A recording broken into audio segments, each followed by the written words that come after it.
لجميع المسلمين والمسلمات والمؤمنين والمؤمنات الأحياء منهم والأموات. أستغفر الله العظيم لي ولوالدي ولأصحاب الحقوق الواجبة علي ولجميع المسلمين والمسلمات والمؤمنين والمؤمنات الأحياء منهم والأموات. أستغفر الله العظيم لي ولوالدي ولأصحاب الحقوق الواجبة علي ولجميع المسلمين والمسلمات والمؤمنين والمؤمنات الأحياء منهم. الفاتحة إلى حضرة النبي المصطفى رسول الله صلى الله عليه وسلم وآله وأصحابه التابعين ومن تابعهم بإحسان إلى يوم الدين، خصوصا إلى روح سيدنا المهاجر إلى الله أحمد بن عيسى وسيدنا فقيه المقدم محمد بن علي وعلوي، ثم إلى روح سيد الشيخ أبي بكر بن سالم، ثم إلى روح الحبيب أبي بكر بن عبد الله العطاس، ثم إلى روح سيدنا الإمام الحبيب علي بن محمد بن حسين الحبشي، ثم إلى روح سيد الشيخ السيد محمد بن عبد الكريم السمان المدني وخليفته مولانا الشيخ محمد الرشاد بن عبد الله كلام البنجري، ثم إلى روح مربي أرواحنا ومرشدنا الشيخ محمد زين بن عبد الغني البنجلي، ثم إلى روح مربينا مولانا الشيخ محمد رضوان بن حسن بصري، ثم إلى أرواح وصول مراحم وإلى أرواح جميع المسلمين والمسلمات والمؤمنين والمؤمنات. الفاتحة. من الشيطان الرجيم. بسم الله الرحمن الرحيم.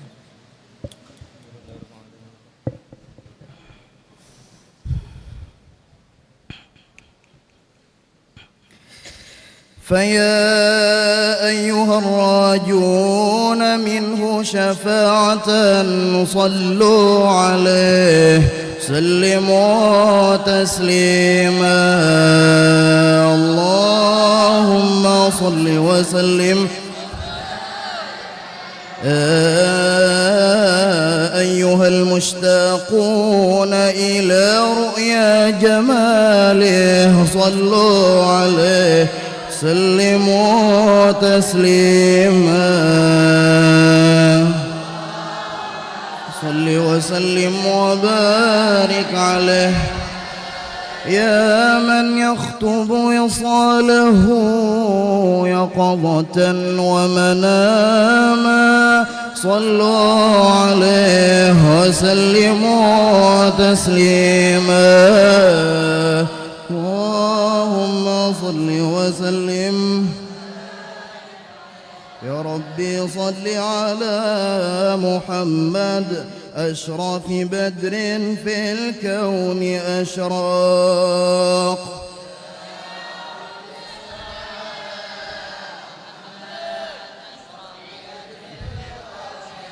يا ربي صل على محمد أكرم داع يدعو إلى الحق.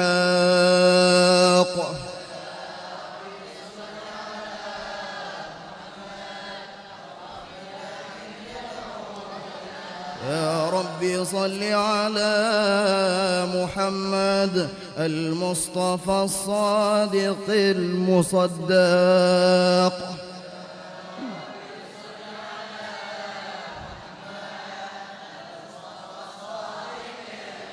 يا ربي صل على محمد أحلى الورى منطقا وأصداق.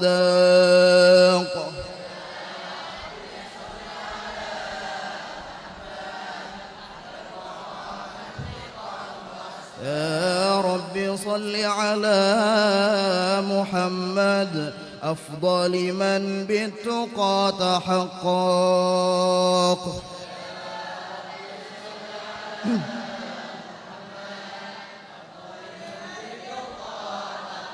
يا ربي صل على محمد من بالسخاء والوفا تخلق.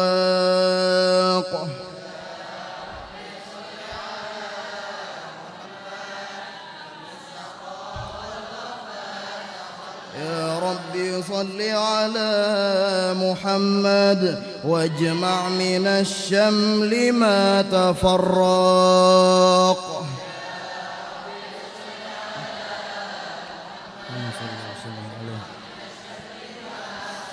يا ربي صل على محمد واصلح وسهل ما قد تعوق.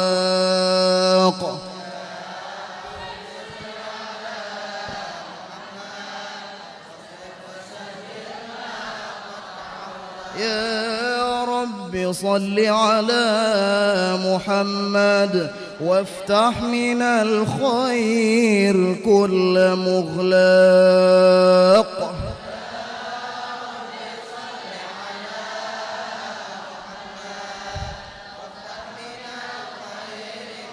يا رب صل على محمد وآله ومن بالنبي تعلق.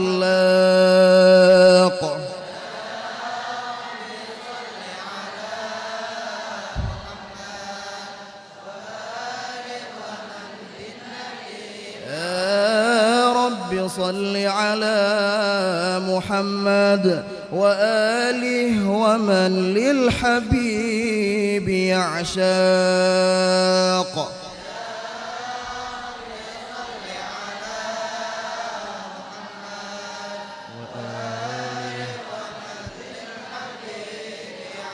يا رب صل على محمد ومن بحبل النبي توثاق.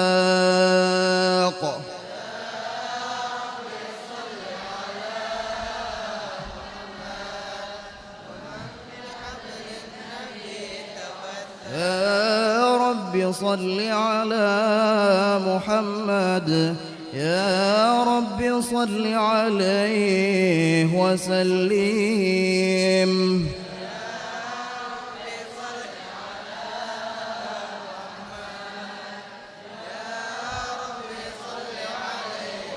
اللهم صل وسلم وبارك عليه.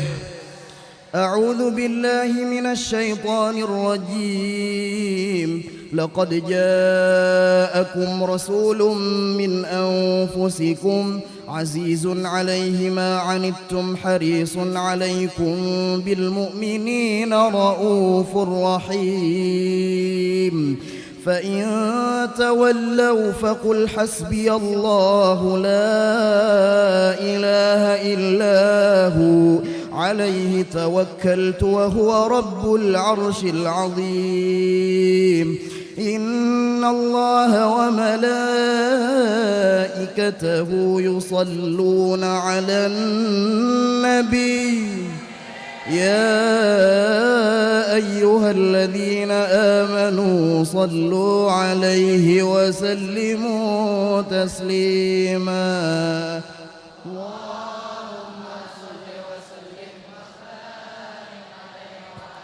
بسم الله الرحمن الرحيم. الحمد لله القوي سلطانه الواضح برهانه المبسوط في الوجود كرمه وإحسانه.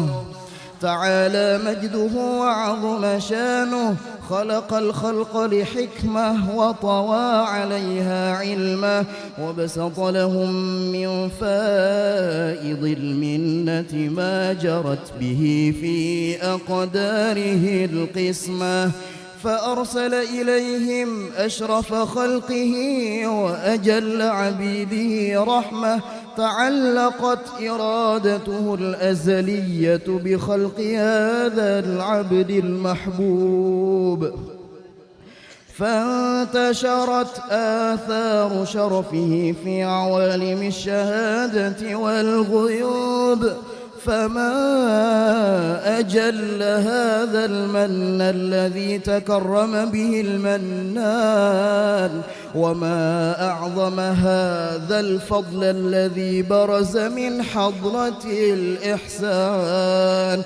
صورة كاملة ظهرت في هيكل محمود، فتعطرت بوجودها أكناف الوجود، وطرزت برد العوالم بطراز التكريم.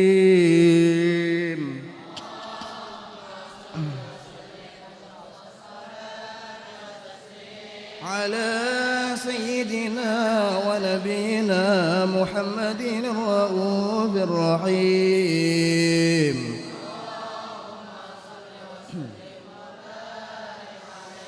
تجلى الحق في عالم قدسه الواسع تجليا قضى بانتشار فضله في القريب والشاسع، فله الحمد الذي لا تنحصر أفراده بتعداد، ولا يمل تكراره بكثرة ترداد، حيث أبرز من عالم الإمكان صورة هذا الإنسان، ليتشرف بوجوده الثقلان وتنتشر أسراره في الأكوان، فما من سر اتصل به قلب منيب إلا من سوابض فضل الله على هذا الحبيب. يا لقلب سروره قد توالى بحبيب عم الأنام نوالا، جل من شرف الوجود بنور غمر الكون بهجة وجمالا، قد ترقى في الحسن أعلى مقام وتناهى في مجده وتعالى، لاحظته العيون فيما اجتلته بشرا كاملا يزيح الضلالا، وهو من فوق علم ما قد رأته رفعة في شؤونه وكمالا، فسبحان الذي أبرز من حضرة الامتنان ما يعجز عن وصفه اللسان، ويحار في تعقل معانيه الجنان. انتشر منه في عالم البطون والظهور ما ملأ الوجود الخلقي نور، فتبارك الله من إله كريم بشرتنا آياته في الذكر الحكيم ببشارة: لقد جاءكم رسول من أنفسكم عزيز عليه ما عنتم حريص عليكم بالمؤمنين رؤوف رحيم. فمن فاجأته هذه البشارة وتلقاها بقلب سليم فقد هدي إلى صراط مستقيم.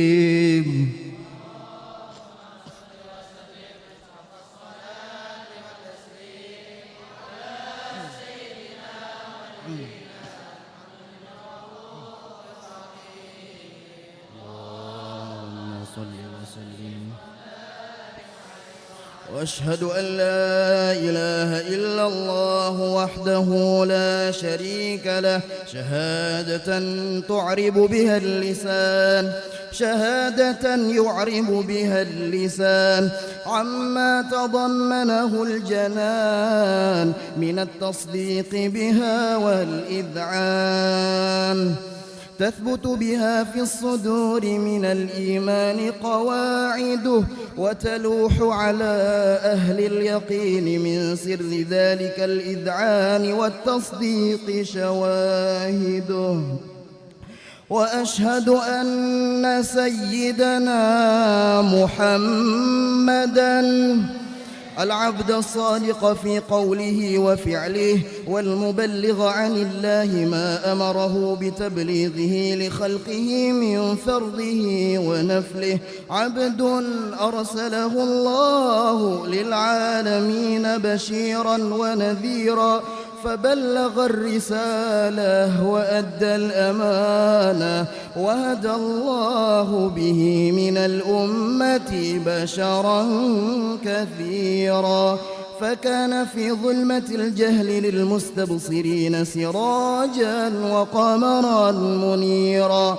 فما أعظمها من منة تكرم الله بها على البشر، وما أوسعها من نعمة انتشر سرها في البحر والبر.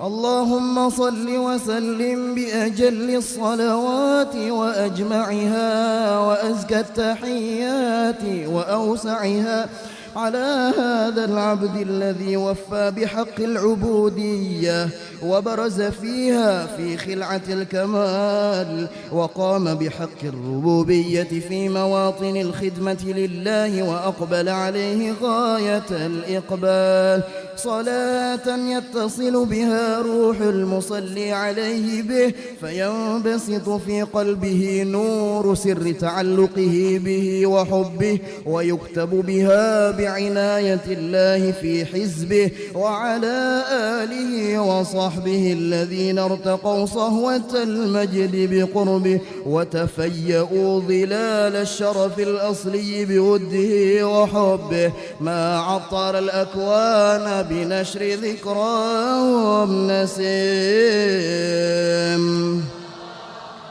صل وسلم أشرف الصلاة والتسليم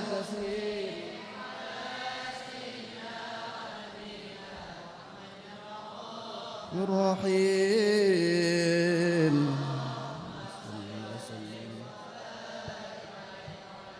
يا شيخنا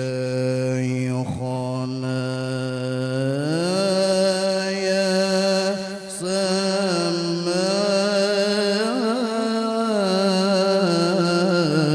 يا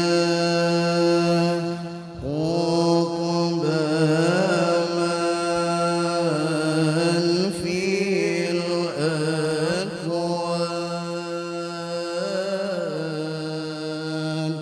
من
إمام قطب الوجود إمام العارفين ومن بكم إليكم كما قد شئتم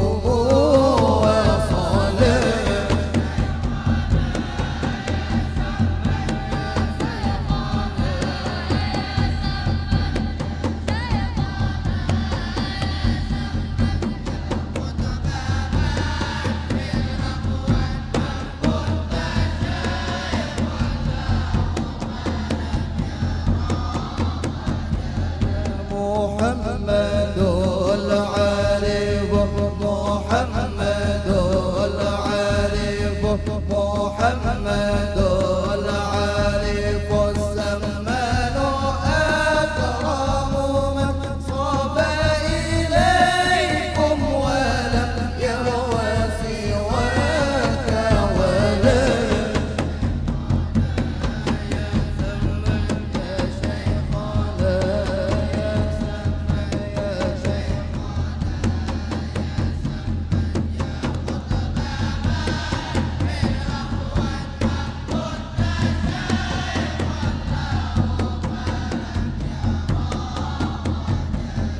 جد للمؤلف صد جد للمؤلف صد جد للمؤلف صديق وعطرته والحاضرين ومن أصغى لها وتلا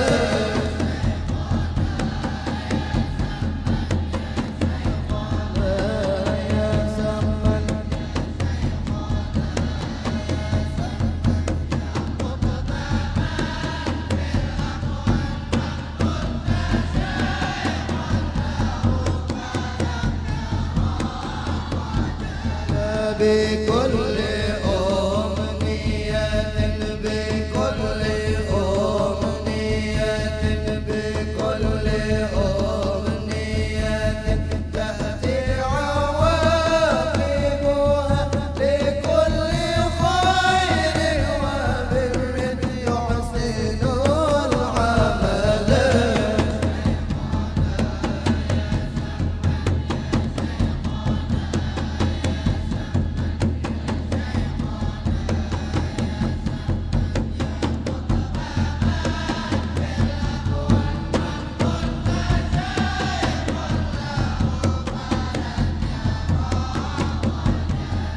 عليك أزكى صلاة عليك أزكى صلاة عليك أزكى صلاة الله ما توليت يا أكرم الخلق يا خير الورى كملا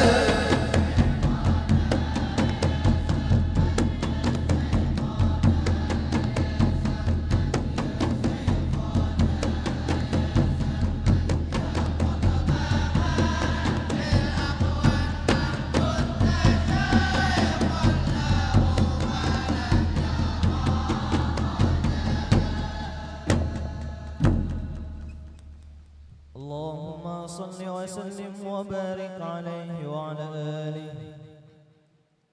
أما بعد، فلما تعلقت إرادة الله في العلم القديم بظهور أسرار التخصيص للبشر الكريم بالتقديم والتكريم، نفذت القدرة الباهرة بالنعمة الواسعة والمنة الغامرة، فانفلقت بيضة التصوير في العالم المطلق الكبير عن جمال مشهود بالعين، حامل لوصف الكمال المطلق والحسن التام والزين، فتنقل ذلك الجمال الميمون في الأصناب الكريمة والبطون، فما من صلب ضمه إلا وتمت عليه من الله النعمة،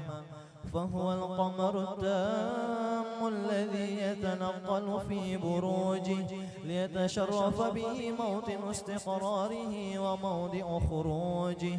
وقد قضت الأقدار الأزلية بما قضت، وأظهرت من سر هذا النور ما أظهرت، وخصصت به من خصصت، فكان مستقره في الأصلاب الفاخرة والأرحام الشريفة الطاهرة، حتى برز في عالم الشهادة بشرا لا كالبشر، ونورا حير الأفكار ظهوره وبهر. فتعلقت همة الراقم لهذه الحروف بأن يرقم في هذا القرطاس ما هو لديه من عجائب ذلك النور معروف. وإن كانت الألسن لا تفي بعشر معشار أوصاف ذلك الموصوف تشويقا للسامعين من خواص المؤمنين، وترويحا للمتعلقين بهذا النور المبين. وإلا فأنا تعرب الأقلام عن شؤون خير الأنام، ولكن هزني إلى تدوين ما حفظته من سير أشرف المخلوقين، وما أكرمه الله به في مولده من الفضل الذي عم العالمين. وبقيت رايته في الكون منشورة على مر الأيام والشهور والسنين، داعي التعلق بهذه الحضرة الكريمة ولعج التشوق إلى سماع أوصافها العظيمة. ولعل الله يرفع به المتكلم والسامع، ولعل الله يرفع به المتكلم والسامع، ولعل الله يرفع به المتكلم والسامع، فيدخلان في شفاعة هذا النبي الشافع، ويتروحان بروح ذلك النعيم.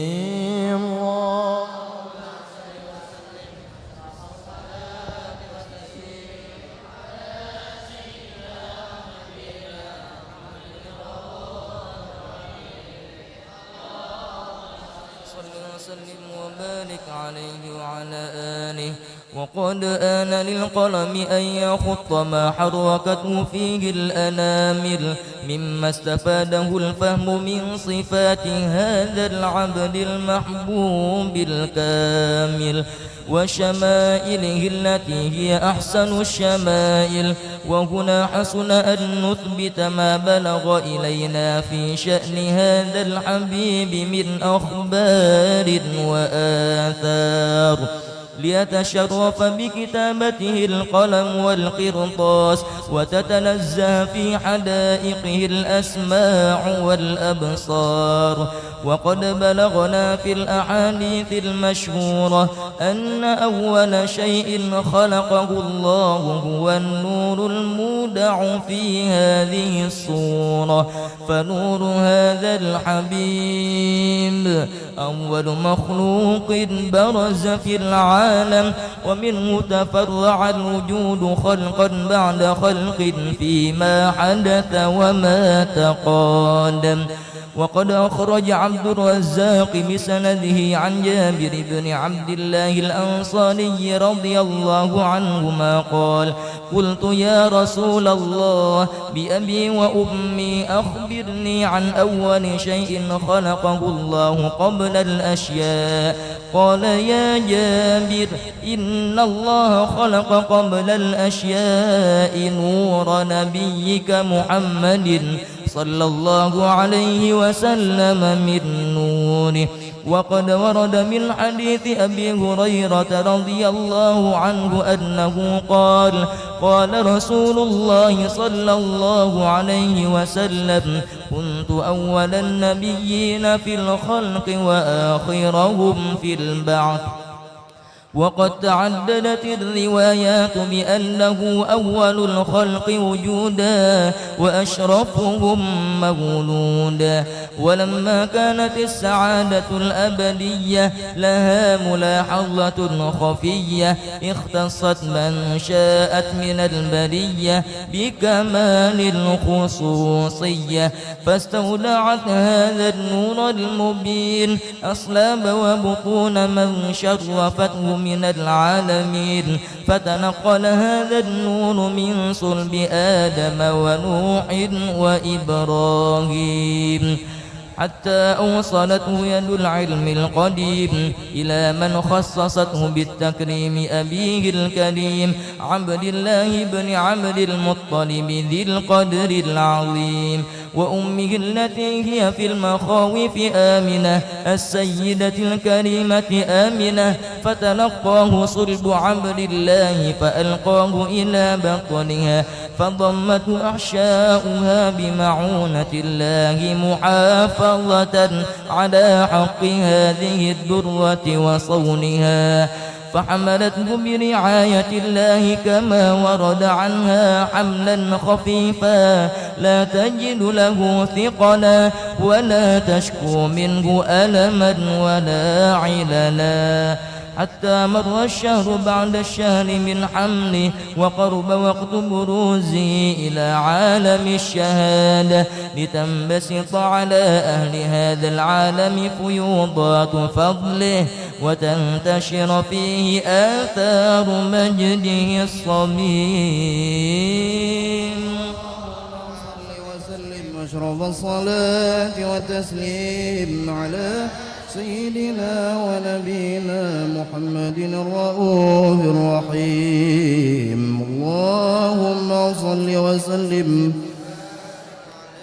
ومنذ علقت به هذه الدرة المكنونة والجوهرة المصونة والكون كله يصبح ويمسي في سرور وابتهاج بقرب ظهور إشراق هذا السراج، والعيون متشوفة إلى بروزه متشوقة إلى التقاط جواهر كنوزه، وكل دابة لقريش نطقت بفصيح العبارة معلنة بكمال البشارة، وما من حامل حملت في ذلك العام إلا أتت في حملها بغلام من بركات وسعادة هذا الإمام.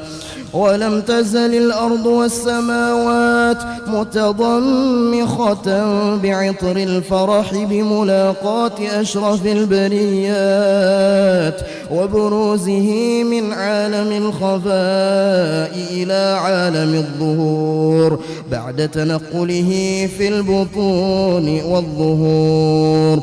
فأظهر الله في الوجود بهجة التكريم وبسط في العالم الكبير مائدة التشريف والتعظيم ببروز هذا البشر الكريم. اللهم صل وسلم أشرف الصلاة والتسليم على سيدنا ونبينا محمد الرؤوف الرحيم. اللهم صل وسلم. فحين قرب أوان وضع هذا الحبيب أعلنت السماوات والأرضون ومن فيهن بالترحيب، وأمطار الجود الإلهي على أهل الوجود تفيج، وألسنة الملائكة بالتبشير للعالمين تعج. سبحان الله، الحمد لله ولا إله إلا الله والله أكبر. سبحان الله، الحمد لله ولا إله إلا الله والله أكبر. سبحان الله والحمد لله لا إله إلا الله والقدرة كشفت قناع هذا المستور ليبرز نوره صلى الله عليه وآله وسلم كاملا في عالم الظهور نورا فاق كل نور، وأنفذ الحق حكمه على من أتم الله عليه النعمة من خواص الأمة أن يحضر عند وضعه أمة تأنيسا لجنابها المسعود ومشاركة لها في هذا السماط الممدود. فحضرت بتوفيق الله السيدة مريم والسيدة آسية ومعهما من الحور العين من قسم الله له من الشرف بالقسمة الوافية. فأتى الوقت الذي رتب الله على حضوره وجود هذا المولود، فانفلق صبح الكمال من النور عن عمود، وبرز الحامد المحمود مذعنا لله بالتعظيم والسجود. صلى الله على محمد صلى الله عليه وسلم. صلى الله على محمد صلى الله عليه وسلم. صلى الله على محمد يا ربي صل وسلم. النبي يا من حضر يا من حضر النبي زين البشر زين البشر من دنا له الشجر له الشجر والغزال سلم عليه صلى الله عليه.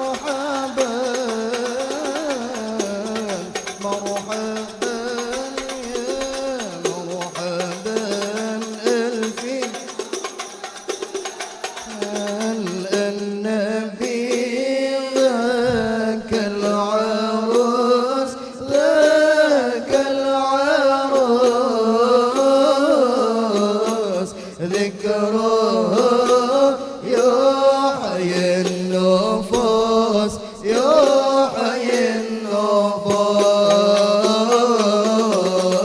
النصارى والمجوس قل والمجوس أسلموا بين يديه صلى الله عليه.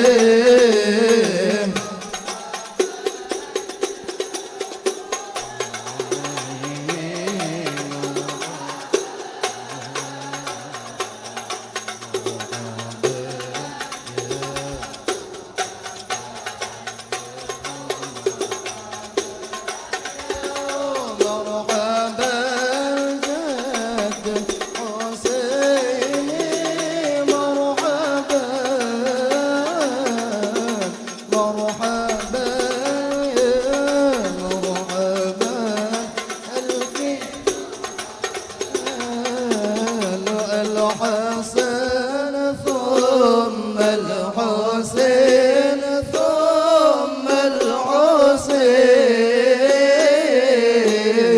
للنبي قرة العين قرة العين نورهم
اللهم صل وسلم وبارك عليه وعلى آله.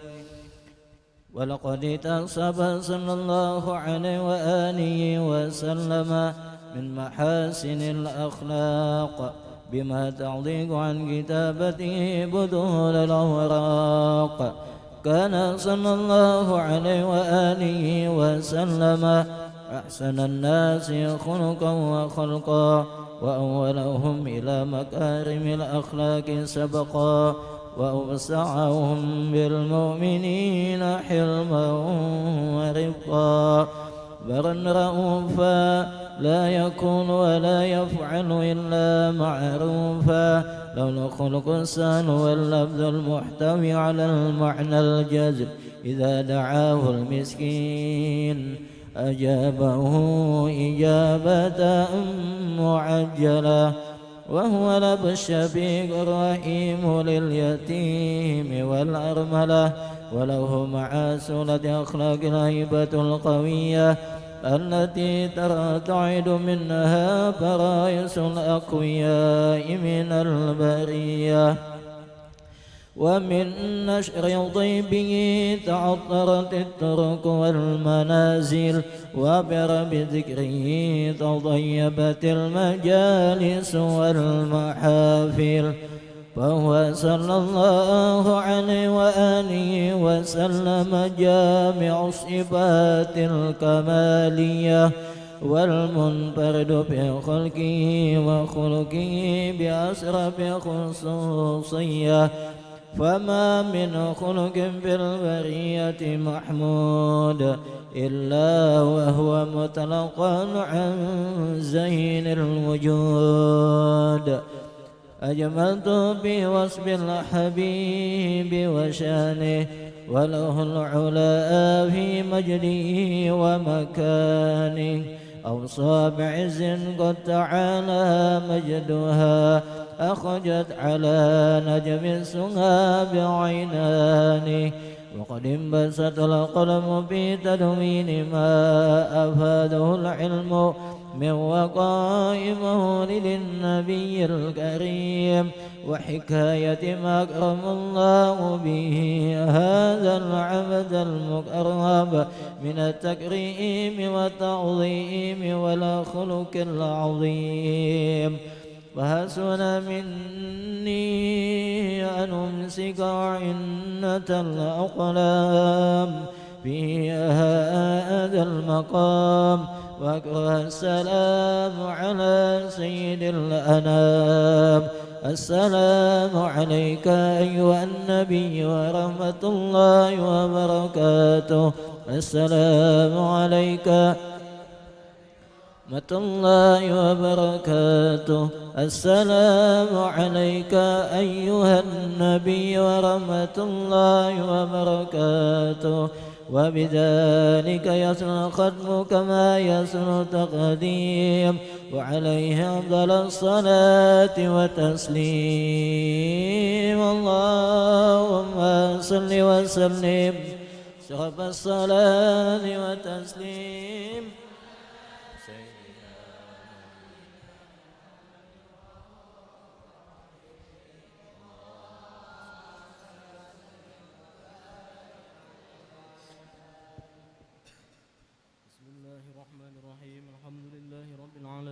اللهم صل وسلم على سيدنا محمد في الأولين. اللهم صل وسلم على سيدنا محمد في الآخرين.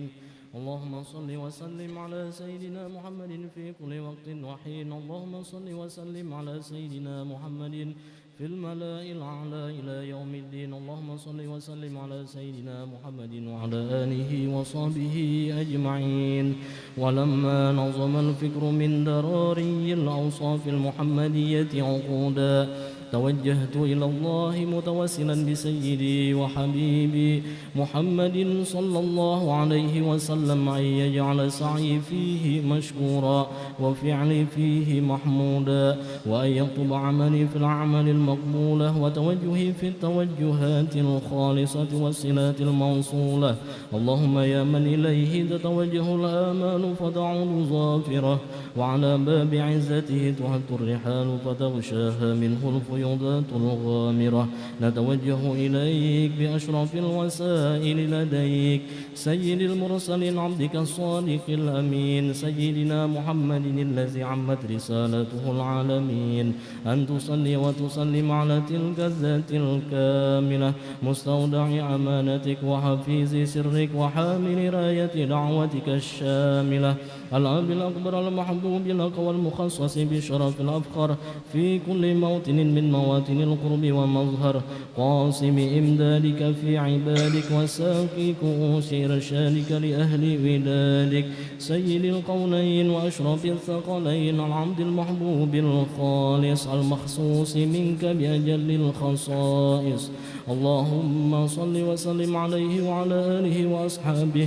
وأهل حضرة اقترابه من أحبابه اللهم إنا نقدم إليك جاه هذا النبي الكريم ونتوسل إليك بشرف مقامه العظيم أن تلاحظنا في حركاتنا وسكناتنا بعين عنايتك وأن تحفظنا في جميع أطوارنا وتقلباتنا بجميل رعايتك وحصين وقايتك وأن تبلغنا من شرف القرب إليك وإلى هذا الحبيب غاية آمالنا وتتقبل منا ما تحرقنا فيه من نياتنا وأعمالنا وتجعلنا في حضرة هذا الحبيب من الحاضرين وفي طرائق اتباعه من السالكين ولحقك وحقه من المعدين ولعهدك من الحافظين اللهم إنا لنا علما برحمتك الخاصة فلا تهرمنا وزنونا جميلة هي وسيلتنا إليك فلا تخيبنا آمنا بك وبرسولك وما جاء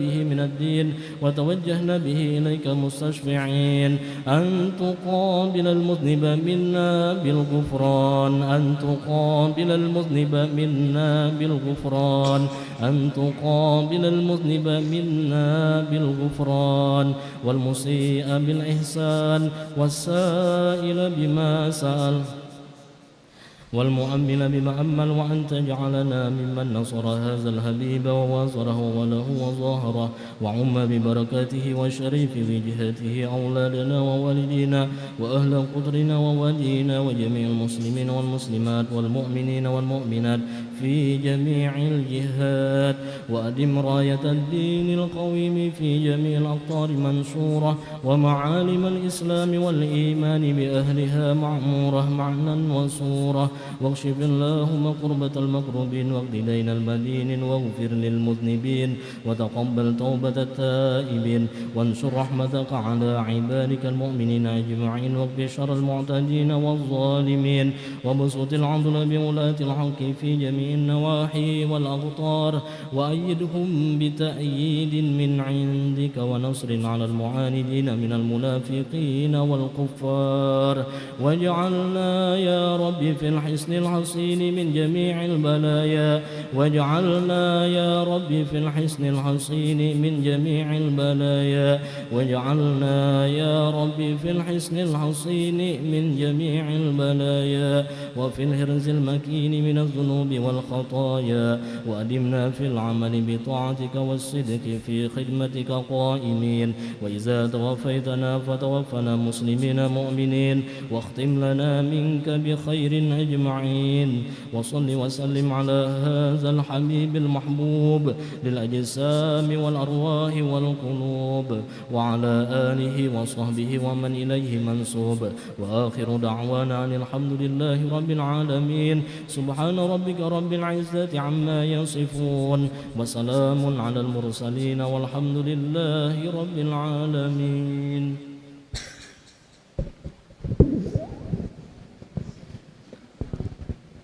الذين آمنوا وتطمئن قلوبهم بذكر الله ألا بذكر الله تطمئن القلوب أفضل الذكر فاعلم أنه لا إله إلا الله لا إله إلا الله لا إله إلا الله سيدنا محمد رسول الله صلى الله عليه وسلم لا إله إلا الله لا إله إلا الله لا إله إلا الله